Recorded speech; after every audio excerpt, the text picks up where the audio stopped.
Housing society क्यों form होती है? इसके फंड्स कैसे रेज किए जाते हैं? रेज किए हुए फंड्स का कहाँ कहाँ यूज कर सकते हैं? रिकवरी ड्यूज की वसूली करना कितना जरूरी है? जानते हैं कुछ इन्हीं सवालों के जवाब x DDR advocate Dharanidhar Patil ji और deputy registrar cooperative Pune city 3 Shahuraj हिरे जी के साथ इन वीडियोज में। इसके बाद हमारे शाहूराज हीरे साहब बोलना चाहेंगे। हीरे साहब, मैं कुछ ज़्यादा मेरे ख्याल से आदरणीय पाटिल सर ने अपने लेक्चर में सब कुछ पॉइंट्स जो है कवर किए हुए हैं। मैं अभी ज़्यादा थेरोटिकल पार्ट में न जाते हुए मुझे जो दो तीन जो बताया एज ए रजिस्ट्रार करके हमारे पास जो ग्रीवेंसेस आते हैं सोसाइटीज़ की ओर से एज वेल एज मेंबर्स की ओर से, तो वो सिर्फ दो चार जो कुछ बातें हमारे ध्यान एज ए रजिस्ट्रार मेरे ध्यान में आती है वो मैं सिर्फ शेयर करना चाहूँगा। मोस्ट ऑफ द जो कंप्लेंट्स है जो हमारे पास आते हैं उनमें से एक जो है कि सोसाइटी जो है हमसे ज़्यादा मेंटेनेंस लेती है, और ज़्यादा मेंटेनेंस लेने की और उसके जो हम जब कंप्लेंट्स का रिजोल्यूशन करने के लिए हम जाते हैं या उनका जब हम इंस्पेक्शन करते हैं या इंक्वायरी करते हैं, तो ये पाया गया है कि बहुत सारी सोसाइटीज जो है वो एग्जॉर्बिटेंट जो इंटरेस्ट रेट जो चार्ज करना होता है तो वो बहुत ज़्यादा इंटरेस्टेड होता है। हमारी सोसाइटीज में बहुत से कई बार जो लोग हैं वो वहाँ पे रहते नहीं है, या फिर कुछ लोग रिटायर्ड हो चुके होते हैं, या फिर किसी की फाइनेंशियल कुछ प्रॉब्लम्स चल रही होती है, और due to which he may not be able to जो सोसाइटीज को ड्यूज जो भरने हैं तो टाइम पे वो नहीं भर पाता है। और इस वजह से क्या होता है, फिर इंटरेस्ट का जो पार्ट है ड्यूज में से वो ज़्यादा बढ़ जाता है। और एक्चुअली सोसाइटीज जो बहुत सारी गलतियां करती है यही है कि इंटरेस्ट पे इंटरेस्ट चार्ज करती है, कुछ गलत तरीके से पेनल्टीज को चार्ज करते हैं, और बिकॉज ऑफ विच फिर फ्रिक्शन क्रिएट हो जाता है, और मेंबर जो है फिर सोसाइटी और मेंबर के बीच में बहुत ज़्यादा झगड़े वहाँ पे शुरू हो जाते हैं। और कई बार फिर इस तरह से जो फिर कंप्लेंट रेज करता है कोई मेंबर, तो उसको कॉर्नर किया जाता है, या फिर majority versus minority, majority in the sense कि majority of the members versus single और फ्यू, इस तरह का प्रॉब्लम फिर सोसाइटी में चला बहुत बढ़ जाता है। जो पाटिल सर ने जो बोला वो बिल्कुल ठीक है। पहले तो ये जो लीगल कोर्स है it should be a last resort against the non cooperative person, लेकिन जो पहले तो परसुएशन होना चाहिए, या उनको जो एक कम्युनिटी ओनरशिप का जो फीलिंग होना चाहिए उसके उसको उसको मोरल अपील को करते हुए हमारी रिकवरी ज़्यादा होनी चाहिए। तो ये तभी होगा जब हमारी सोसाइटीज में जो हम कारोबार कर रहे हैं इट शुड बी ट्रांसपेरेंट, ये मेजॉरिटी के रूप से होना चाहिए। और कई बार जो हम चार्जेस या जो अपोर्शन करते हैं वो ठीक से हम नहीं कर पाते, हमारी अकाउंटिंग में हो या हमारे मैनेजर जो है वो उनकी तरीके से करते हैं। तो बायलॉज में स्पेसिफिकली दिया हुआ है, बायलॉ नंबर 65 है, 66, 67, 68, 69, 70, 71, ये बहुत इंपॉर्टेंट बायलॉज है। और जिस पर जो जो भी डिस्प्यूट तो मैं नहीं कहूंगा, लेकिन जो अंदर ही अंदर जो एक तनाव की परिस्थिति मेंबर्स और सोसाइटीज या बेसिकली कमिटीज के बीच में होती है, तो कमिटीज ने जो है स्ट्रिक्टली बायलॉज को फॉलो करना चाहिए। और कई सोसाइटीज में ये भी है कि अभी मेंटेनेंस को या सर्विस चार्जेस को अगर अपोर्शन करना है तो किस तरीके से करना है वो बिल्कुल वहां पे दिया हुआ है। तो कमिटीज अभी हम सभी यहाँ पे हम सभी यहाँ पे ईगरली हम अभी सभी बायलॉज की प्रोविजंस को हम देख रहे हैं। तो सभी कमिटीज को मैं यही कहना चाहूंगा कि बायलॉज जो है 65, 66, 67A, 67B, 68, 69, 70, 71, इनको आप अच्छी तरह से आप पढ़िए, सभी बातों का आपको वहां पे जवाब मिल जाएगा। कई बार कई मेंबर्स कहते हैं कि नहीं, हमें हर जो सर्विस चार्जेस है या कॉमन सर्विस चार्जेस है वो have to be divided equally, whether वो 1 BHK वाला हो, 2 BHK फ्लैट वाला हो, या 3 BHK वाला हो, या पेंट हाउस में रहता हो। those are common service charges have to be divided equal. लेकिन फिर भी कई सोसाइटीज इस तरह के रिजोल्यूशंस पास कर लेते हैं कि भाई सब जो है मतलब ज्यादा झंझट नहीं करने का, हम एरिया के हिसाब से 1 rupees 2 rupees 3 rupees per square foot के हिसाब से हम इसको कर देंगे और तुम इस तरह से हमें मेंटेनेंस बिल दे दीजिए। और फिर बाद में बहुत दिनों के बाद फिर कोई मेंबर आता है और एक तरह से उसको क्या कहते हैं कि चैलेंज करता है कि ये गलत है, आपका ज्यादा है, ये मैं नहीं दूंगा, या फिर कुछ अलग कुछ पॉइंट फंड्स रेज करने की बात आती है, तो उस वक्त वो प्रश्न पूछने लगता है। तो उस वक्त एज ए रजिस्ट्रार हम तो यही कहेंगे कि भाई बायलॉज क्या कहते हैं, या हाईकोर्ट की या सुप्रीम कोर्ट की रूलिंग्स क्या कहती है। तो इसलिए हमारा तो पहले यही रहेगा कि आपके जो चार्जेस जो आप लोगों को आप देते हैं या आप लोगों से लेना चाहते हैं, तो हैव टू बी स्ट्रिक्टली जो बायलॉज के में जो आपको दिया हुआ है वहां पे पूरा उसका फंक्शनरी दिया हुआ है कि किस तरह से आपने करना चाहिए, तो वो फॉलो कीजिए। सेकेंड थिंग ये फॉलो कीजिए कि आपको ज्यादा से ज्यादा रजिस्ट्रार के पास आना ना पड़े, तो आपके अंदर सोसाइटी के अंदर एक ग्रीवेंस एक कोई फोरम होना चाहिए, आइदर दैट कुड बी, अगर आप हर महीने अगर जनरल मीटिंग्स कॉल करते हैं तो इट्स वेल एंड गुड, लेकिन फिर भी अगर आपकी कमिटी की मीटिंग भी होती है, उस कमिटी की मीटिंग में जो इस तरह के जो आपकी मीटिंग खत्म होने के बाद इस तरह के जो कुछ पॉइंट्स जो कुछ लोग हैं कि जिनके मेंटेनेंस के बारे में जो क्वेरीज है, अगर उनको चाहिए तो आप उसके लिए ओपन फोरम रखिए, उनसे चर्चा कीजिए। तीसरी बात ये भी है कि सोसाइटी मांग तो रही है, लेकिन उनके एक्सपेंसेस किस तरह से हो रहे हैं मुझे ये जानने का अधिकार है, और लेकिन मुझे सोसाइटी डॉक्यूमेंट्स नहीं देती है। तो मुझे जानना है कि भाई तुम लोगों ने इस काम के ऊपर कितना खर्चा किया हुआ है, हमें दिखाइए। आपने किस तरह से इस वेंडर को अपॉइंट किया, या किस तरह से ये खर्चा आपने किया, एक्सपेंसेस किया है, मुझे दिखाइए। और उस वक्त फिर कई बार कुछ कुछ कमिटी मेंबर जो है वो पहली बार एक दो बार तो देते, लेकिन उसका समाधान नहीं होता, तो वो बार बार आने लगता है और वो मांगता है कि हमें इंस्पेक्शन चाहिए, डॉक्यूमेंट्स चाहिए वो चाहिए। मेरा यही ख्याल रहेगा कि उस वक्त हमें पेशेंस रखना चाहिए, because the member has the right to inspect the documents. लेकिन ये भी है, इफ सच पर्सन को आपने इंस्पेक्शन दे दिया, उसको डॉक्यूमेंट्स की कॉपीज भी दी, डॉक्यूमेंट्स की कॉपीज देने के बाद उससे ये मांगना चाहिए कि आपने पहले हमारे पास डॉक्यूमेंट्स की कॉपीज रेडी है, आपने हमें इतनी इतनी फीस आपने भरनी चाहिए, या भरिए, पर कॉपीज का इतना इतना चार्ज है एज पर रूल 27 या फिर बाइलॉज में जो दिया हुआ है उस तरह से, और ये आपने भरने के बाद हम आपको सारे डॉक्यूमेंट्स दे देंगे regarding the financials of the society. ये तीसरा एक मामला होता है। चौथा मामला ये होता है कि कुछ मेंबर्स के ग्रीवेंसेस को एड्रेस नहीं किया जाता है, और मेनली क्या होता है कि शेयर ट्रांसफर करने में 6-6 महीने हो गए, एक साल तक हो गया, या फिर एनओसी जब देने की बात आती है, तो even if that person has उसने सारे जो एज पर रूल्स जो ट्रांसफर प्रीमियम वो भरने के लिए तैयार है, लेकिन कुछ कमिटीज या कुछ सोसाइटीज जो है वो ज्यादा ट्रांसफर के वक्त ज्यादा पैसा लेती है।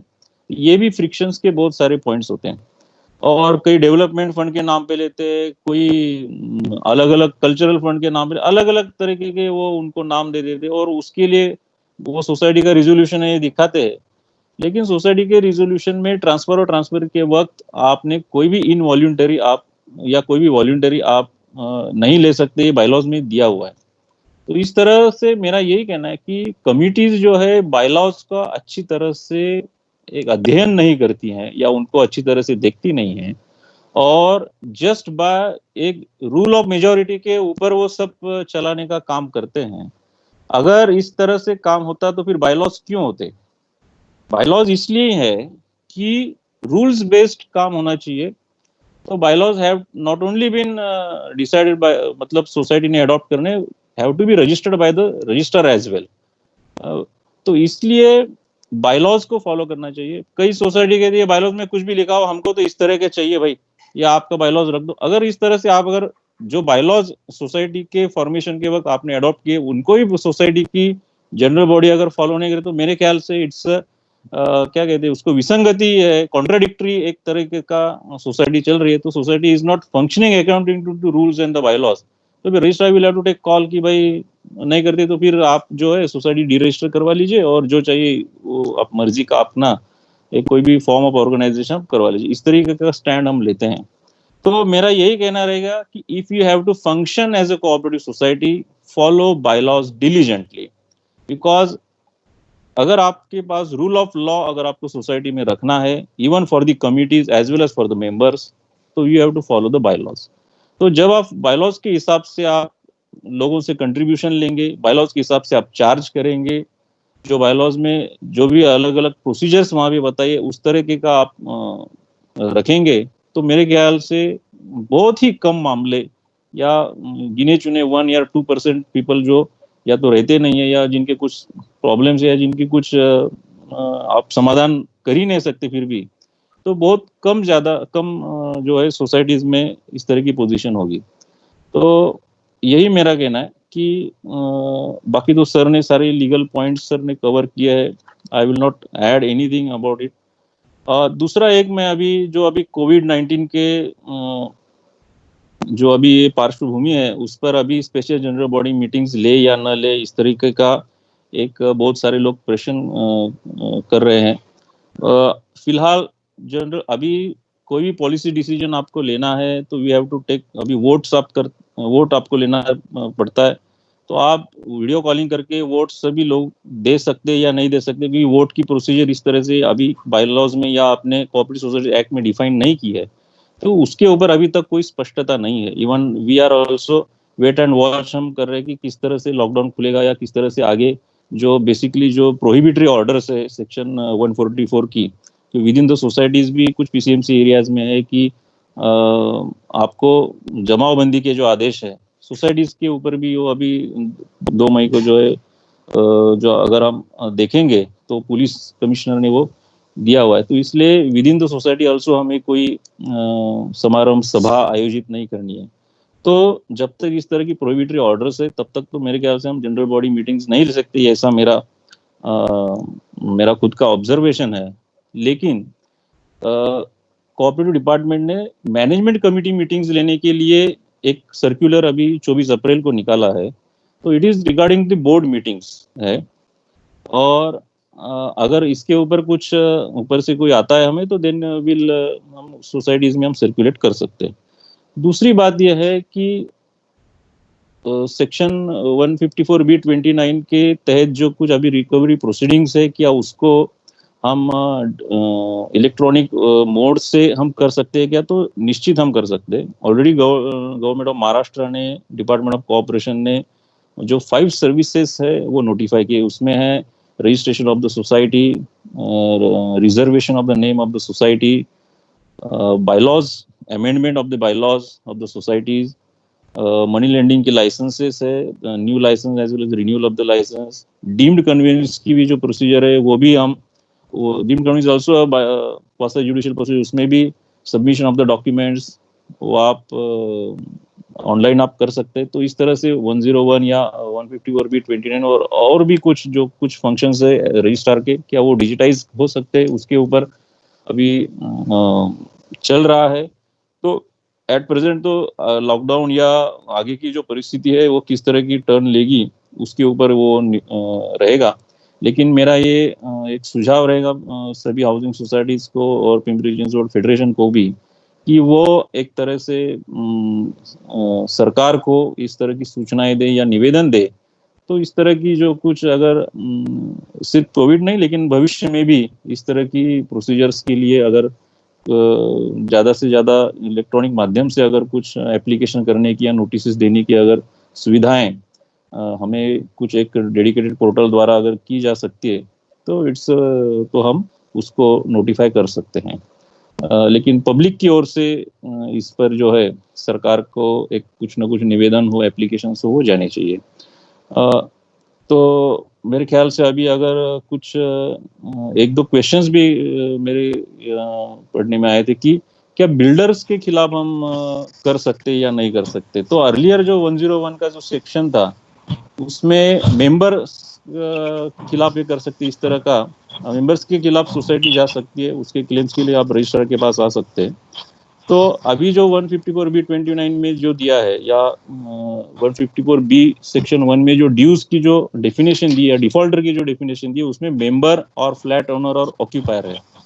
तो मेरे ख्याल से बिल्डर्स के भी खिलाफ आप जा सकते हैं। बिल्डर्स के कुछ अनसोल्ड फ्लैट्स है, लेकिन क्योंकि सोसाइटी जो है it has to maintain the property, और बिल्डर जो है if is a promoter builder जो है, तो आप ही इज आल्सो एप्लीकेंट होता है वो at the time of the formation of the society.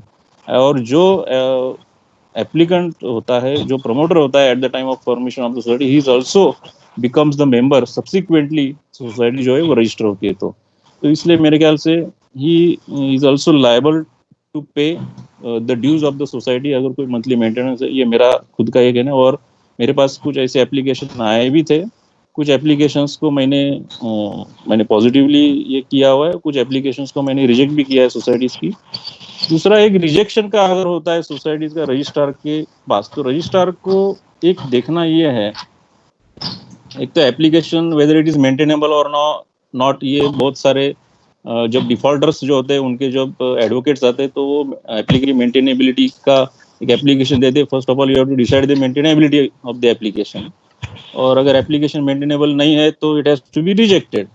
तो इस तरह के भी कुछ मामले होते हैं। इसलिए सोसाइटीज ने बहुत केयरफुली आपके जो एप्लीकेशंस है वो मेंटेनेबल हो, इसलिए केयरफुली वो ड्राफ्ट करके सारे डॉक्यूमेंट्स वगैरह करके फाइल करने चाहिए।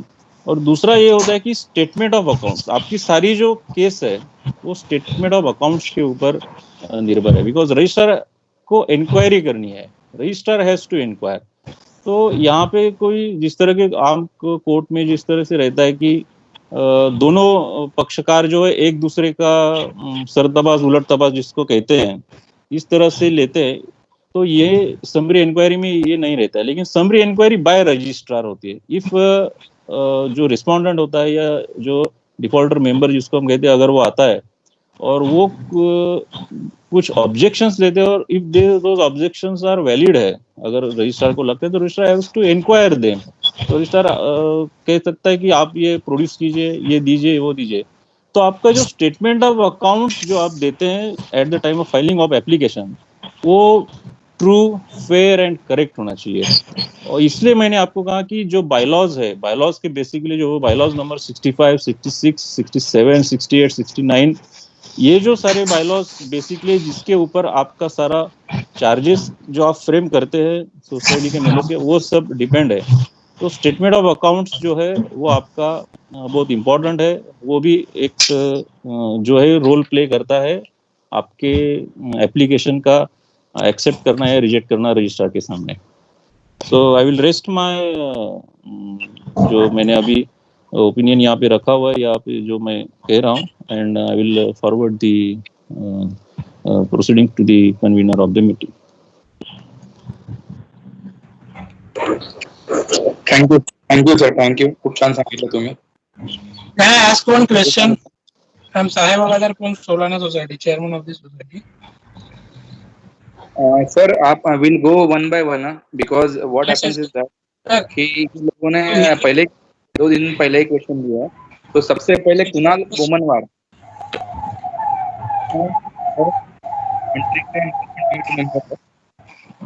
सोसाइटी. कुणाल सर. हाँ, एक्चुअली मेरा सवाल सिंपल है। रॉयल, मेरा नाम कुणाल बोमनवार है, मैं सोसाइटी का सेक्रेटरी हूँ। हमारी सोसाइटी राहटनी एरिया में आती है, कालेवाड़ी फाटा के पास। तो हमारे सोसाइटी में एक आदमी है जिसके 2 फ्लैट हैं। तो वो because he is a local lad from Rahatni, तो वो सोसाइटी का मेंटेनेंस देना नहीं चाहता। तो हमारे पास सोसाइटी के किए हुए सारे रिकॉर्ड्स है, सारे कोई प्रॉब्लम नहीं है।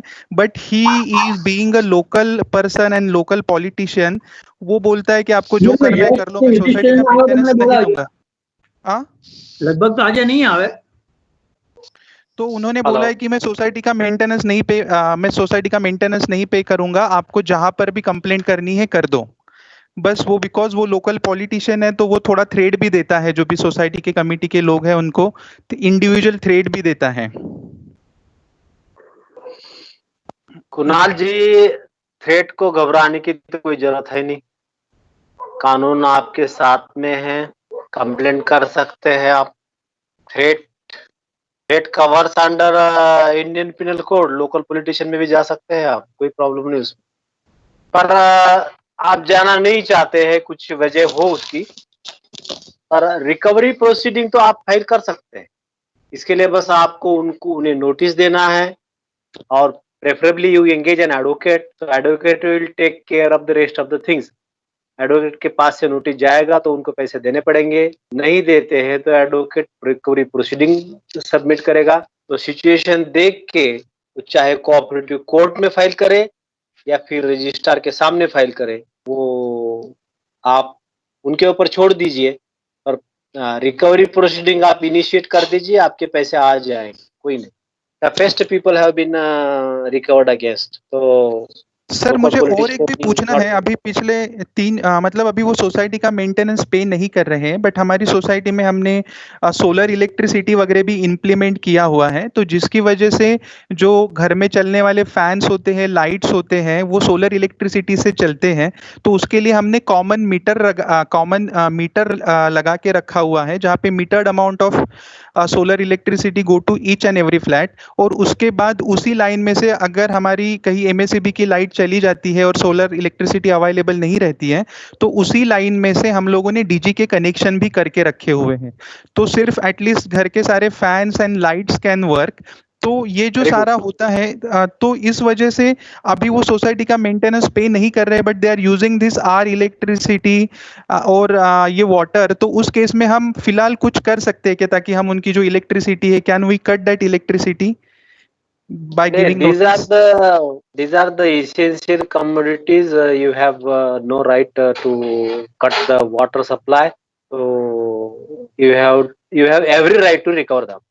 आप वो कर दीजिए। तो बट क्योंकि इलेक्ट्रिसिटी का बिल सर शॉर्टकट में मत जाइए, शॉर्टकट में मत जाइए।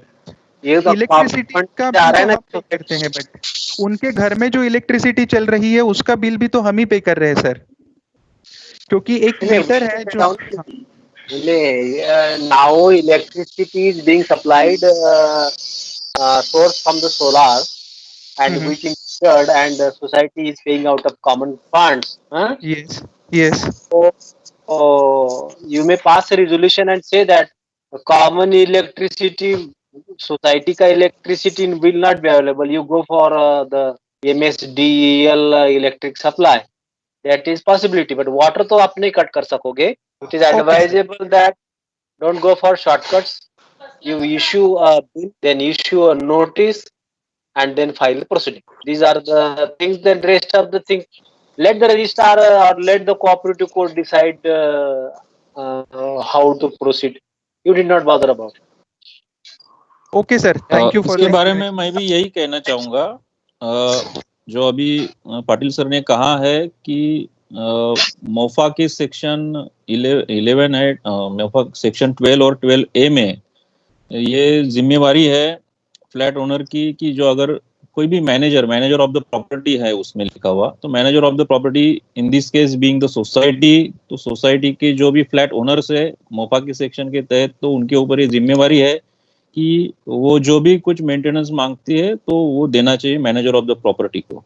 और 12A में ये भी कहा गया है कि जो मैनेजर ऑफ द प्रॉपर्टी है शैल नॉट कट ऑफ और कर्टल द इसेंशियल सप्लाईज। तो विदाउट एनी रीजनेबल कॉज, और ये वहाँ पे मैनेजर ऑफ द प्रॉपर्टी के ऊपर ये रिस्पॉन्सिबिलिटी है। तो society being the manager of the property in this case, it is advisable, जो राइटफुली पाटिल सर ने कहा है कि society shall not cut off और कर्टेल द इसेंशियल सप्लाईज। तो water being the essential supply for the life of the person, so it is advisable कि society ने इस तरह की कोई कार्रवाई न करे। If they have all the legal means to recover the dues are possible, they should explore all the legal means and go through legal means only. Okay sir, thank you. Civil court भी है, आपको समझो cooperative court या registrar के सामने नहीं जाना है तो सिविल कोर्ट में भी रिकवरी के लिए आप जा सकते हैं, कोई दिक्कत नहीं है उसमें। आगे thank you sir, thank you both of thank you. आता अतुल मालवडे सरांनी क्वेश्चन विचारला होता, ते my home Punawale cooperative housing society chairman आहेत, तर त्यांच्या क्वेश्चनचा आन्सर आपल्या सेशन मध्ये झालेला आहे, म्हणजे त्यांना डिटेल फॉर्मॅट हवा होता, रिकव्हरी ऍप्लिकेशनचा आणि फी हवी होती. तर ते आपण सांगितलेलं आहे सर ऍडव्होकेट धर्मेंद्र पाटलांनी. पुढचा क्वेश्चन आहे Shivaji Bamne elite home secretary तातोडेमधून. शिवाजी बामणे सर.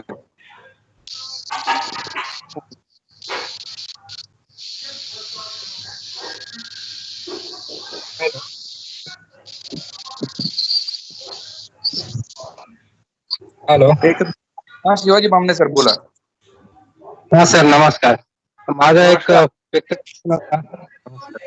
एक तर नोटीस जे आपण देतोय डिफॉल्टरला, जर बिल दिल्यानंतर कमीत कमी 3 नोटीस, माझ्या माहितीप्रमाणे 3 नोटीस द्यायला पाहिजे. Is it compulsory to give 3 notice with the time period of 1 month or only 1 notice will be sufficient to initiate then legal action?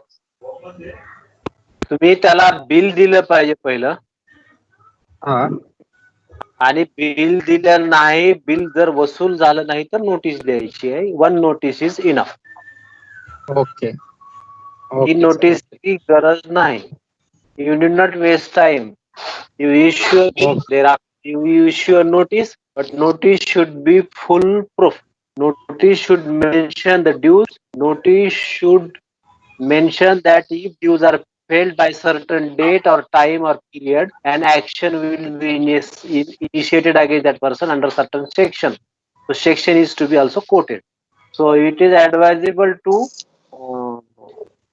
issue notice, or you get a draft from your advocate and serve upon him. 1 notice is enough. Clear है आपको? हो गया? Yes sir. Yes. Bamne ji clear हो गया? Yes sir. Thank you. Thank you very much sir. Thank you. Next question आहे सुहास तामरे अंशुल्काचा ABCD cooperative housing society treasurer आहेत ते वाकडमधून. हा सर.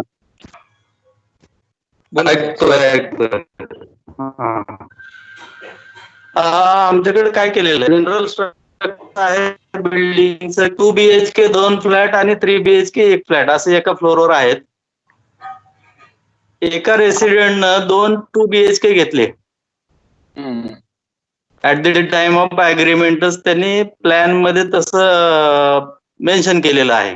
पण त्यावेळी त्यांनी काय केलं की 801 आणि 802 आणि 803 असं सँक्शन प्लॅन मध्ये दिसतंय, रिवाइज सँक्शन प्लॅन मध्ये.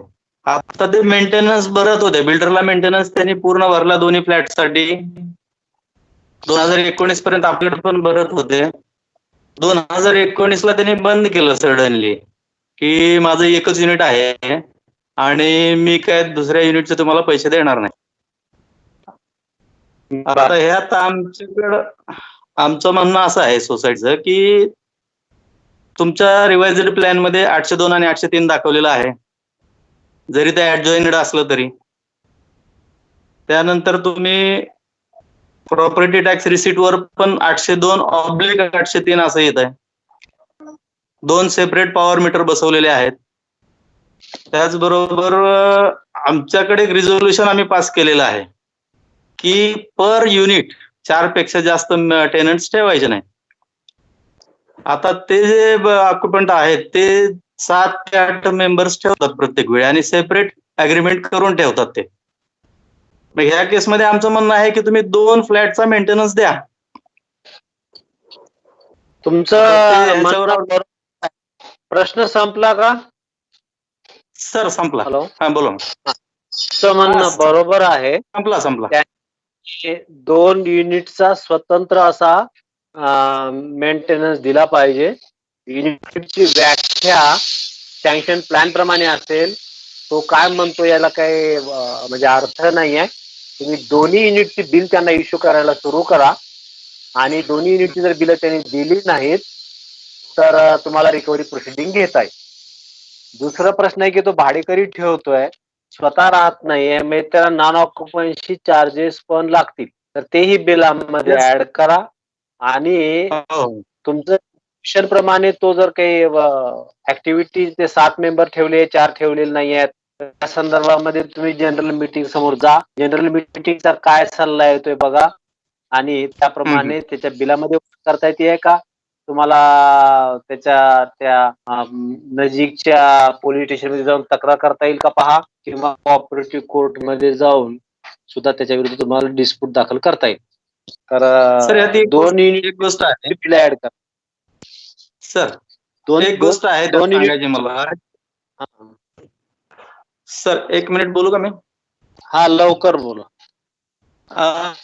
त्यात त्याने ऑक्युपेशन सर्टिफिकेट मध्ये एकच युनिट दाखवलं गेले तिथं. ऑक्युपेशन सर्टिफिकेट जे सोसायटीला मिळालेलं आहे त्यांना काय त्यात ते फरक पडत single नाही. कॉर्पोरेशनच्या सँक्शन प्लॅन मध्ये 2 युनिट असतील तर तुम्ही 2 युनिटचे चार्जेस लावा. Okay sir, okay, thank you. त्याला प्रॉपर्टी कार्ड पण 2 आहेत ना, काही एकच आहे? प्रॉपर्टी कार्ड एकच येतं, बिल एकच येतं. हा पण बिल पण त्यात- एक येत, दोन्ही फ्लॅटचं मिळून स्क्वेअर फीट प्रमाणे बिल येत असेल कॉर्पोरेशनचं. स्क्वेअर फीट प्रमाणे येतं. 802/803 असं केलेलं असतं तिथं. तुम्ही त्यांना बिल टाका आणि नोटीस द्या, प्रोसीड व्हा. येस सर, नाही. Yes sir, thank you. कॉर्पोरेशन कशाही पद्धतीने आकारणी करत असली तरी मुळात तुम्हाला फ्लॅट वाईज आकारणी करायची आहे असं बायलॉज मध्ये लिहिलेलं आहे. कॉर्पोरेशन मध्ये फार अगदी 3 फ्लॅटचं मिळून एक जरी बिल दिलं असलं, पण तुमच्या प्लॅन नुसार तुमचं जे प्लॅन आहे किंवा ऑक्युपन्सी सर्टिफिकेट आहे त्यानुसार ते डिस्टिंक्ट युनिट्स असतील तर त्या युनिट्स नुसार तुम्हाला फ्लॅट नुसार तुम्हाला आकारणी करायची आहे. कॉर्पोरेशन कशा पद्धतीने आकारणी करते आहे, MSCB कशा प्रकारे आकारणी करते आहे, ते सोसायटीवर बंधनकारक नाही. सोसायटीने बायलॉज नुसार करायचं आहे आणि याच्याबद्दल हायकोर्टाचे निर्णय झालेले आहेत. फ्लॅट नुसार पर फ्लॅट नुसार तुम्ही त्यांना बिल द्यायचं आहे. तो मेंबर एक असला, एका मेंबरचे 4 फ्लॅट असले तरी ते त्यांनी एकत्र जरी करून घेतलेले असले तरी ते एकत्रीकरणाला महानगरपालिकाच्या इंजिनियरने त्याला परवानगी दिली पाहिजे. हे युनिट 801 802 हे स्वतंत्र होते, ते आता एकत्र झालेले आहेत. मग असं एकत्र केलेलं असलेलं युनिट मग नंतर त्याला एकत्रीकरणानंतरच त्याला एक युनिट म्हणून तुम्ही त्याला मान्यता द्यायची आहे. अनधिकृतरित्या अमॅलगेमेशन, अनधिकृतरित्या डिव्हिजन्स याला काही तुमच्या PMCची किंवा PCMCची त्याला मान्यता लागेल. तशी झालेली नसेल तर जे काही प्लॅन आहे, जो ऑक्युपेशन सर्टिफिकेट आहे त्याच्यानुसार तुम्ही त्यांना युनिट म्हणून किंवा फ्लॅट म्हणून त्यांना मान्यता देऊन त्यानुसार त्यांच्याकडनं आकारणी करायची आहे. EMC किंवा PCMC कशा प्रकारे ते बिल देता आहे त्याच्यावर बंधन फ्लॅट नुसार करायचं. Thank you sir, thank you very much. एकदम छान सांगितलं दोघांनी. आता पुढचा क्वेश्चन आहे, तन्मय पालकर आहेत, कास्टर रॉयल चेअरमन आहेत, ते लोहगाव मधून बोलतायत. हा पालकर साहेब बोला. हॅलो, ठीक, ओके सर, थँक्यू. हा बोला सर 2 मिनिटं.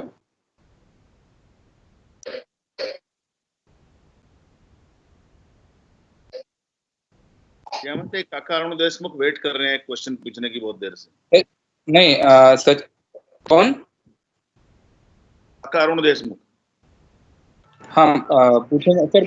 हम ये करेंगे. Sachin Thackeray white green member. Can I quickly ask something? Hello Can I quickly ask just 1 minute? Deshmukh काका, माझा नंबर आहे आता, 1 मिनिटात संपवतो. थोडा लवकर करा. हो सर, मी प्रायव्हेट ग्रीन फील्ड मधनं बोलतोय. तर आमची आता आम्ही रिसेंटली सोसायटी स्थापन करून बॉडी बनवली आहे. तर आमच्या इथं काही लोकांचं डिस्प्यूट होतं बिल्डर सोबत आणि बिल्डरकडे मेंटेनन्सची अमाऊंट खूप सारी आहे सभासदांची.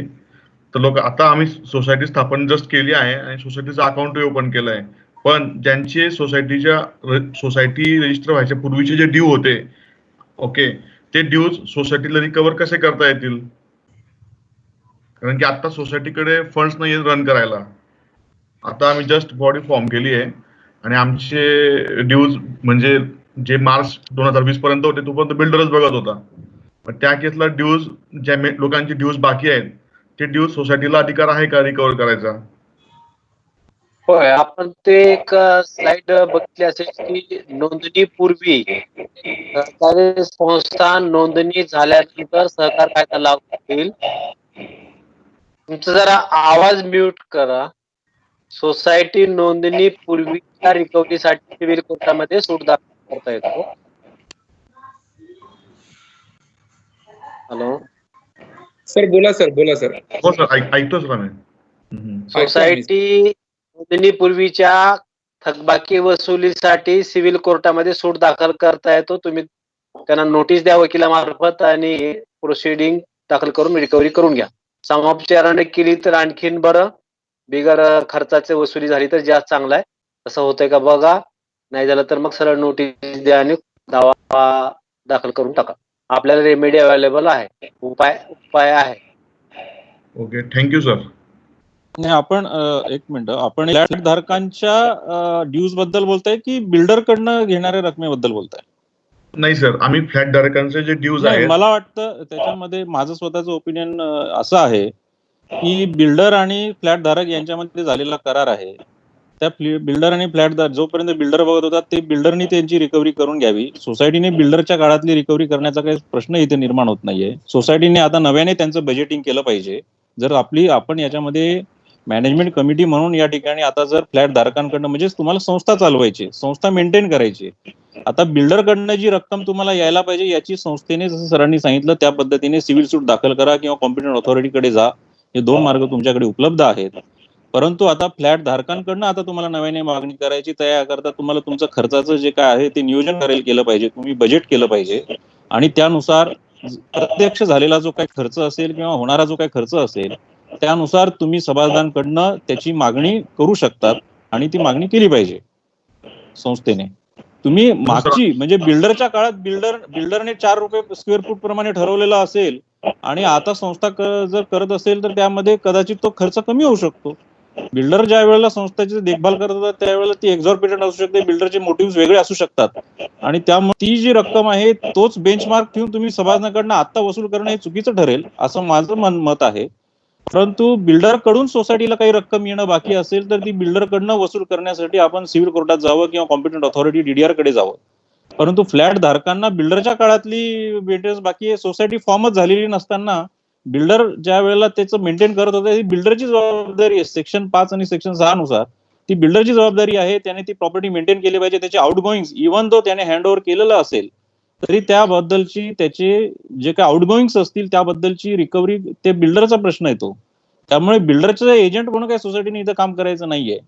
सोसायटीने त्यांना जो काही नवीन खर्च होतो आहे आता प्रॉपर्टी मेंटेन करण्याकरता त्याचं त्यांनी बजेट ठरवावं, त्याची त्यांनी आकारणी करावी. प्रत्यक्ष झालेला खर्च असेल काय, जुने बिलं वसूल करायचं असेल तर जे काही त्यांनी समजा सप्लायर तिथे लावलेले असतील, सर्व्हिस देणारे लावले असतील ते बिल्डरने लावलेले होते आणि त्यांच्याशी जर समजा तुम्हाला तेच कंटिन्यू करायचे असतील तर you have to negotiate afresh with them. आणि त्यामुळे अशा पद्धतीने फ्लॅट धारकांना विनाकारण बिल्डरच्या काळातली जे काही बिल्डर त्यावेळेला मेंटेन करत असताना त्या काळातलं जर काही त्यांची जी काही बिल्डर आणि फ्लॅट धारक यांच्यामधले ड्यूज असतील ते काही संस्थेचे ड्यूज नाही आहेत. ते संस्थेने नव्याने आकारणी करावी, संस्थेने नव्याने बजेटिंग करावं आणि संस्थेने रिकव्हर करावं. Thank you sir, thank you very much. Arun काका विचारा हॅलो, एक प्रश्न होता. हॅलो काका, एक मिनिट फक्त. शाहू सरांना एक प्रश्न होता त्याच्यावरच. सर म्हटलं आम्ही आता बिल्डरने जस्ट आम्हाला हँडओव्हर दिला आहे म्हणजे, पण काही लोकांनी त्यांचे मेंटेनन्स मार्च 2020 पर्यंत भरले आहेत. ओके, आणि काही लोकांचे बिल्डर सोबत डिस्प्यूट त्यांनी भरले नाहीत. आता लोकांचा प्रश्न असा येतो की ह्या लोकांकडनं मागची जी अमाऊंट आहे एक्स ती पण घ्या, म्हणजे कसं की सगळे एका लेवलला येतील. मग त्या केसमध्येच आम्ही बिल्डरला रिक्वेस्ट केली, बिल्डर बोलला की मी लेटर पाठवून देतो, पण अद्याप ते लोक पण म्हणजे आम्ही कसं रिकव्हर करणार तोच प्रश्न आहे महत्वाचा. म्हणजे 2 गोष्टी हिरे साहेबांनी क्लिअर केलेल्या आहेत. एक तर म्हणजे, आणि मी त्यांच्याशी सहमत आहे, बिल्डर कडून जर तुमचे काही पैसे येणार असतील तर बिल्डरच्या विरुद्ध तुम्हाला सिव्हिल कोर्टात किंवा DDR कडे कंप्लेंट दाखल करता येईल. हा एक भाग झाला. आता सोसायटीच्या नोंदणीपूर्वीची बाकी वसूल करण्यासाठी कडे तुम्हाला जाता येणार नाहीये. तर सोसायटीच्या नोंदणी झाल्यापासून नंतरच्या तारखेसाठी तुम्हाला सोसायटीमध्ये ठराव करावा लागेल आणि कदाचित मेंटेनन्स वाढवावा लागेल. हिरे साहेबांनी जरी हे शब्द वापरले नसले तरी त्यांना हेच म्हणायचं आहे की तुमचं तुम्हाला भागवावं लागेल आणि तेवढ्या रकमेपर्यंत तुम्हाला जावं लागेल. बिल्डर कडून जेव्हा पैसे येतील तेव्हा येतील. बिल्डरच्या विरुद्ध तुम्हाला सूट दाखल करण्याची तरतूद आहे. परंतु बिल्डरसाठी मेंबरच्या बरोबर तुम्हाला भांडण्याची गरज नाही किंवा तशी पण नाही. मला वाटतं स्पष्ट झाला असावा तुमचा प्रश्न. हो सर, क्लिअर झालं. Thank you sir. नेक्स्ट अरुण काका विचारा सर. काका अरुण काका. सर एक क्वेश्चन था सर. सारथी सोवरेन सोसाइटी से सेक्रेटरी हूँ वहाँ का, और मेरे साथ चेयरमैन भी है सेशन में, तो मैं क्वेश्चन पूछ सकता हूँ क्या सर? 2 minute sir. नहीं, ये रोहित क्या होता है, ये सारे लोग हैं ना, ये 2-2 दिन बेसिकली बैठते हैं, वो क्वेश्चन पूछते हैं. Always blame that you are taking, जो लास्ट में आते हैं उनके क्वेश्चन फर्स्ट लेते हैं. अभी नंबर है रोहित आर्मोरिकर का, गोल्ड फिंगर एवेंजर सोसाइटी के चेयरमैन है वाकड़ के. Rohit sir. Hi, Rohit is taking his dinner. हाँ वैभव. रोहित तुम Right, right. पूछो. हाँ वैभव, मैं भी हूँ, आप भी हो, कोई इशू नहीं है. मैं पूछ लेता हूँ. ठीक है. Hello sir. So Vaibhav and me both are in call. Okay. I am chairman and Vaibhav is secretary of our society. So हमें issues कुछ ऐसे आ रहे हैं कि लोग बोल रहे हैं कि मेरे फ्लैट में लीकेज है और बिल्डर ने ये प्रॉब्लम सॉल्व किया नहीं है, और इसलिए मैं सोसाइटी का मेंटेनेंस पे नहीं करूंगा जब तक मेरा ये इश्यू सॉल्व नहीं होता है. सो दैट इज आपको पहले से जुड़े हुए हो तो आप you may have noted that what are the alibis created by the members. क्या बोलते हैं मेंबर बारे में हमने बोला था. उसमें लीकेज वाला मैटर हमने डिस्कस किया था. Yes sir. 6 to 7 पॉइंट्स थे उसमें आपने जो लिखे थे. He cannot refuse to pay because there is leakage, but it is the duty of the managing committee to stop the leakage. आपको ये देखना है कि लीकेज ना हो, चाहे वो मेंबर पे करे या ना पे करे. लीकेज रिमूव करना आपकी जिम्मेवारी है. आप यदि लीकेज रिमूव नहीं करोगे तो बिल्डिंग विल गो वीक, उसका कंस्ट्रक्शन कमजोर होगा, और प्रॉब्लम एक फ्लैट के नहीं होगा, सबके लिए होगा. तो पहले यस सर. तो उसके लिए हम लोग फॉलो अप कर रहे हैं. Right sir. So that is answered. And second point which I had added was कि कुछ इन्वेस्टर्स फ्लैट सर हमारे सोसाइटी में बहुत दिनों तक उन्होंने पेमेंट पे नहीं किया, बट बाद में उनसे बात करने के बाद they have started paying in instalment which is very less. ठीक है, but at least they have started. ठीक है. So thing is the impact की जो सिंकिंग फंड हम लोग जो जमा करते हैं, इम्पैक्ट उस पे आ रहा है कि सिंकिंग फंड हो गया या कुछ रिपेयर एंड मेंटेनेंस हमें कम मिल रहा है, जिसकी वजह से कुछ चीजें मैनेज करने में इशू आ रहा है. सो ऐसे चीजों को कैसे हैंडल करना है, मतलब सामने वाले ने एग्री करके पे करना भी शुरू किया है धीरे धीरे, बट ये इश्यूज है. लेट्स से सिंकिंग फंड नहीं डिपॉजिट कर दे टाइम पे, तो उसके कुछ अदर कॉम्प्लिकेशंस हो सकते हैं. सोसाइटी ने जो भी रिजोल्यूशन किया है आपने उस हिसाब से पैसे देने हैं, चाहे वो इन्वेस्टर के फ्लैट हो या फिर ऑक्यूपेंट के फ्लैट हो, सेल्फ यूज के लिए हो या फिर कुछ भी लिए हो, तो उसमें कोई डिफरेंशिएट नहीं कर सकते आप. सोसाइटी के सभी मेंबर्स सोसाइटी कमेटी के लिए एक समान है. एक को एक चार्ज और दूसरे को थोड़ा सा कम चार्ज, ऐसा डिफरेंशिएट आपको नहीं करना है. आप उनको भी बिल रेज कर दीजिए एट नॉर्मल रेट्स, एंड वो तो ऑक्यूपाई नहीं कर रहे हैं तो आपको नॉन ऑक्यूपेंसी चार्जेस भी लगा दीजिए. Recovery is possible. One section 154/29B is there. Advocate के थ्रू से नोटिस करवा दीजिए और सब लाइन आ जाएंगे. हम एडवोकेट कहेंगे भाई करो आगे बढ़ो. Yes sir. Yes sir. So these were the two questions and got answered. So I'll Hello. next one can take. हॅलो, मला विचारायचं एक प्रश्न. हा विचारा. माझं नाव AM देशमुख, निसर्गपूजा सोसायटी वाकडचा मी सेक्रेटरी आहे. हे सगळा जो आत्ताचा तुमचा अभ्यास जो ऐकला त्याच्यावरून असं मला वाटतं की जो कॉमन बिझनेसमन आहे आणि हाऊसिंग सोसायटी आहे यांच्यासाठी जे काही रिकव्हरीचे जे काही प्रोसिजर आहेत ते साधारणपणे मला सारखे आणि पॅरलच वाटतात. कारण मला मग काय म्हणायचं की सोसायटी ही काही बिझनेसमन नाही आहे, ही एका सर्वांनी एकोप्याने एकत्र येऊन चालवायचा हा व्यवसाय आहे. व्यवसाय सॉरी, हे एक युनिट आहे. तर हे युनिट चालवताना जर कोणी पैसे न देऊन जर चावटपणा करत असेल आणि त्याच्यासाठी जर त्या रिकव्हरीसाठी जर हे एवढं सव्य करायचं असेल तर हे थोडंसं विसंगत वाटतं हे सगळं. की समरी की नाही आला ना की यांच्याकडं रजिस्ट्रार साहेबांच्याकडं जा किंवा कोऑपरेटिव्ह कोर्टाकडे जा आणि लगेचच्या लगेच. कारण मग त्याला वर्ष दीड वर्ष आधीच एक वर्ष सोसायट्या पैसे नाही आल्यामुळं. कारण जर पैसे नाही आले तर सोसायटीचा व्यवहार चालवायचा कसा हा प्रश्न आहे. तर त्याच्यामुळे हा बेसिकलीच याच्यामध्ये कुठेतरी विसंगती वाटते मला. आणि त्याच्यामुळे मला असं म्हणायचं की ह्या रिकव्हरी प्रोसिडिंग पेक्षा एक एक्सपेल करण्याचं एक प्रोसिडिंग सुद्धा आहे, तरतूद आहे. तर ती आपल्याला इम्प्लिमेंट करता येणार नाही का याच्यामध्ये? ह्याच्यावरती मला थोडंसं तुमचं ओपिनियन किंवा थोडंसं मत हवंय की का नाही एक्सपेल करायचं त्याला, की उगीच आपलं ते रिकव्हरी सर्टिफिकेट घ्या, त्यांना एक रिकव्हरीसाठी स्पेशल रिकव्हरी ऑफिसर नेमा, जसं विक्री एक्झिक्यूट करण्यासाठी असतं. त्याच्यापेक्षा हे सगळं थांबून तुला एक्सपेल करून टाकलं, तुला नाही द्यायचे पैसे तर प्लीज ओपाईन. अरुण काका, तुमच्या प्रश्नामध्येच याच उत्तर आहे. लोकांनी जर वेळेवर वसुली दिली तर कोर्टामध्ये जायची वगैरे काही गरज नाही. आता लोकांनी वसुली का द्यावी? तर लोकांना हे आपण सांगितलं पाहिजे की तुम्ही पैसे दिले तर सोसायटी चालणार. आणि याच्यासाठी कायद्यामध्ये कलम 29 मध्ये तरतूद केलेली आहे की सर्व सभासदांना प्रशिक्षण दिलं पाहिजे, कमिटी मेंबरला पण प्रशिक्षण दिलं पाहिजे आणि ही जबाबदारी सोसायटीची आहे. आणि अशा प्रशिक्षणातून त्यांच्या मनामध्ये हे आपण बिंबवलं पाहिजे की वसुली जर नाही दिली तर संस्था चालणार नाही.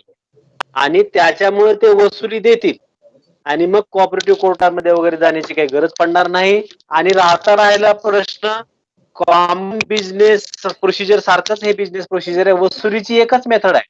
पूर्ण भारतामध्ये 1908चा सिव्हिल प्रोसिजर कोडचा कायदा आहे आणि त्यातल्या तरतुदीनुसारच वसुली होते. दुसरा कुठलाच कायदा नाहीये. MCS कायदा हा त्याचा एक पोट कायदा आहे, त्याचा एक उपविभाग आहे. परंतु मूळ कायदा आहे तो सिव्हिल प्रोसिजर कोड 1908 आहे. त्याप्रमाणे वसुली होते. आता सोसायटी ही काही बिझनेस नाही आहे, खरंच बिझनेस नाही आहे सोसायटी. सोसायटी ही एक प्रकारची सेवा आहे आणि म्हणून तर आपण दर ठरवतो ना. बिझनेस मध्ये विकले गेलेल्या वस्तूंवर नफा ऍड करून ठरवले जातात, पण संस्थेच्या बाबतीत असं नसतंय. गरज पाहून आपण मेंटेनन्स ठरवतो आणि तो सदाकडून वसूल करतो. म्हणजे बिझनेस नाहीये, बिझनेस सारखे याच्यामध्ये वसुली नाहीये. वसुलीचं प्रोसिजर बिझनेससाठी जे आहे ते सोसायटीसाठी आहे. त्याच्यामुळे जर प्रशिक्षणाचा भाग तुम्ही चांगल्या प्रकारे पार पाडला तर तो वेळेवर पैसे देतील आणि मग हा वसुलीच्या मार्गाचा अवलंब करण्याची गरज राहणार. आता मेंबर पैसे देत नसेल तर त्याला हाकलून देता येईल, परंतु त्यानं तो फ्लॅट खरेदी केलेला आहे, त्याचा तो मालक आहे आणि मालकाला डिस्पोजेस करण्याची तरतूद कायद्यामध्ये नाहीये. मालकाला तुम्ही बाहेर कसं काढणार? त्यानं वसुली जर दिली नाही तर सर्टिफिकेट तुम्हाला घेता येतं आणि घेतलेल्या सर्टिफिकेटच्या आधारे त्याचा फ्लॅट सुद्धा तुम्ही विकू शकता. एक्सपेल करण्याची गरजच काय? हे पॉवरफुल मीडिया आहे, परंतु एक्सपेल करून तुम्हाला मग वसुली करता येणार नाही. तर एक्सपेल होईल, मेंबरशिप जाईल त्याची, भागभांडवल पण त्याचं जप्त होईल, परंतु फ्लॅट तर त्याच्याच ताब्यात राहणार आहे. फ्लॅट काय सोसायटीचा होणार नाही आहे. सर्टिफिकेट मिळून देखील जे लोक वसुली देत नाहीत त्यांचे फ्लॅट मात्र सोसायटीला विकण्याचे अधिकार प्राप्त होऊ शकतात. शिवाय वसुली नाहीच दिली आणि फ्लॅट विक्रीला काढला आणि विकला गेला नाही तर सोसायटीचं नाव देखील चढवण्याची कायद्यात तरतूद आहे. त्यामुळे वसुलीसाठी काही शॉर्टकट नाही आहे काका, आणि त्याचा हाताला हा त्याचा काही मार्गच नाहीये. ओके, धन्यवाद. अभी हम वेबिनार का ये पार्ट यहीं पर समाप्त करते हैं. मैं केसीगर सभी आयोजकों की तरफ से आप सबका बहुत बहुत धन्यवाद करता हूं कि आपने ये प्रोग्राम देखा। मुझे उम्मीद है कि ये प्रोग्राम आपकी अपेक्षाओं के अनुरूप मिलेगा और जब हम सब लोग आप अपनी सोसाइटी में जाएंगे तो हम इसका भरपूर हमें लाभ मिलेगा। और मेरी आप सबसे एक अपील है कि हम लोग जो भी अभी तक सोसाइटी फेडरेशन की मेंबर नहीं बनी हैं वो कृपया करके जल्दी जल्दी फेडरेशन की मेंबर बन जाइए, ताकि हम जो भी आगे लाने वाले एजुकेशन वेबिनार प्रोग्राम हैं उन सब का बहुत बहुत फ़ायदा उठा सकें। धन्यवाद।